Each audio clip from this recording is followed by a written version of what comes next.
માતાજી, જય દ્વારકાધીશ. સ્વાગત છે તમારું આજના એક નવા બ્લોગમાં. તો જો આજે મેં બ્લોગ થોડોક મોડો સ્ટાર્ટ કર્યો છે, 11:30 જેવું થઈ ગયું છે. અને જો મેં બધું કામ કરીને હું પણ ફ્રી થઈ ગઈ છું. હવે આપણે રસોઈ બનાવવાની છે, પણ શું બનાવવાની છે ને એ આજે મને કંઈ ખબર નથી.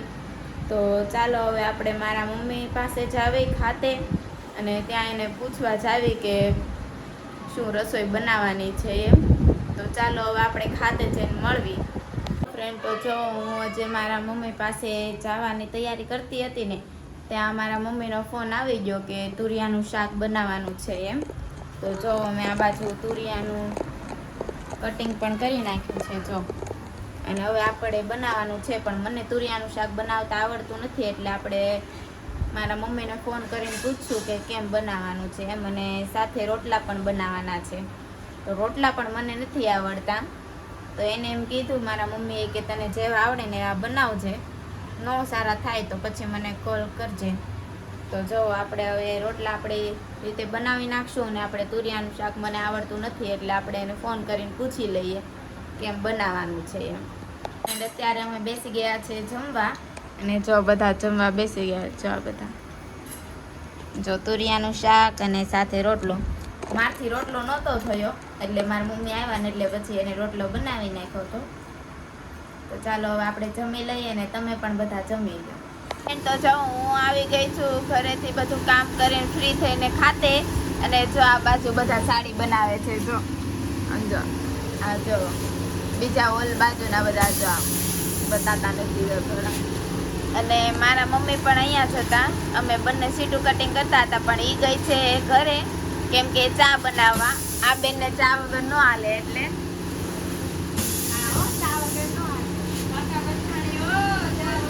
હું કહો છો પ્રિયંકા બેન?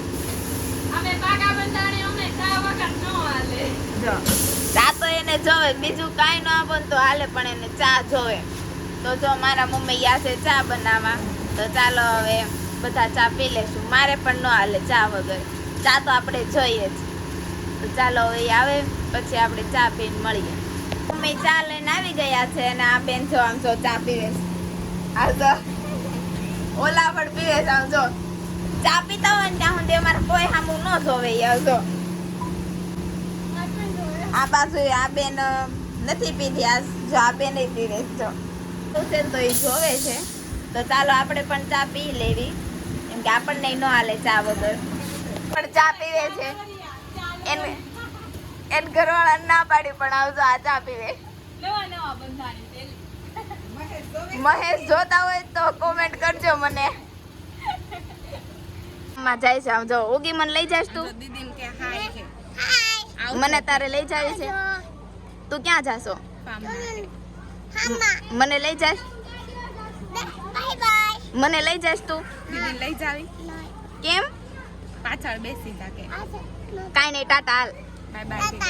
ત્યારે ખાતે રજા પડી ગઈ ને અમે જો પાણીપુરી ખાવા વયા. આમ જો બધા કારીગર, આમ જો હા આમ જો બધા.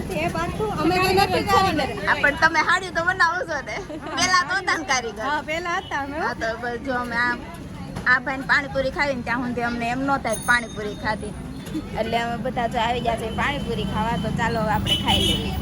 તો અત્યારે હું પાણીપુરીને ખાવા ગઈ હતી, તો જો ત્યાંથી હું ઘરે વહી આવી છું, અને વિડીયો થોડો એડિટિંગ ને અપલોડ ને એવું કરવાનું હતું, એટલે જો હું ધાબે બેસવા વહી આવી છું, કેમ કે અહીંયા નેટ આવે એટલે.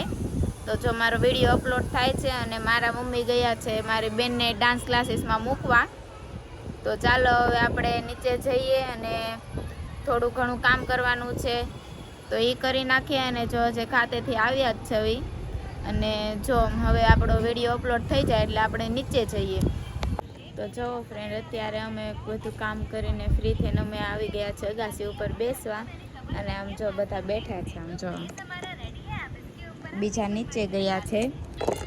મારા મમ્મી એ બધા નીચે છે, કેમ કે મહેમાન આવ્યા છે ને થોડા, તો એ બધા નીચે છે. અને મારા મામી પણ જો નીચે ગયા છે એના ઘરે, કામ હતું એટલે. તો ચાલો આપણે ઘડીક બેસીએ, હમણાં અહીં આવશે. તો ચાલો આપણે ઘડીક બેસીએ અને પછી આપણે મળીએ.